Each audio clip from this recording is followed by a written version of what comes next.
12वीचा निकाल आज जाहीर होणार। दुपारी 1 वाजता विद्यार्थ्यांना ऑनलाईन पद्धतीने निकाल पाहता येणार। विद्यार्थ्यांसह पालकांची धाकधूक वाढली। एसटी कर्मचाऱ्यांचं आजचं अधिवेशन वादळी ठरणार। मागण्या मान्य न केल्यास एसटी कर्मचाऱ्यांचा संपाचा इशारा। अब्दुल सत्तारांविरोधातल्या याचिकेवर दर आठवड्यामध्ये सुनावणी होणार। सिल्लोड कोर्टाचे आदेश। निवडणूक शपथपत्रात खोटी माहिती दिल्याचा सत्तारांवर आरोप।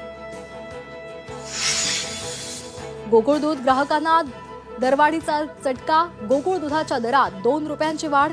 नवे दर उद्यापासून लागू होणार। नागपुरामध्ये सोसाट्याच्या वाऱ्यासह गारपीट। विदर्भासह मध्य महाराष्ट्र आणि मराठवाड्यातील काही जिल्ह्यांना आजही पावसाचा अलर्ट। अवकाळी पाऊस बरसण्याचा हवामान विभागाचा अंदाज। राज्यातील प्रकल्पांमध्ये 33% जलसाठा शिल्लक। 19 जिल्ह्यातील 2257 गावांमध्ये भीषण पाणी टंचाई। मार्च महिन्यापासूनच जलसंकट निर्माण।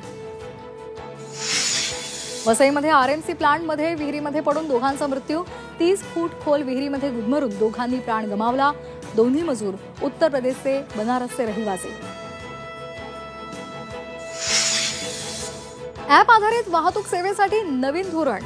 वाहतूक चालकानं भाडं नाकारल्यास दंड आकारणार। दंडाची रक्कम बुकिंग करणाऱ्या ग्राहकाच्या खात्यात जाणार।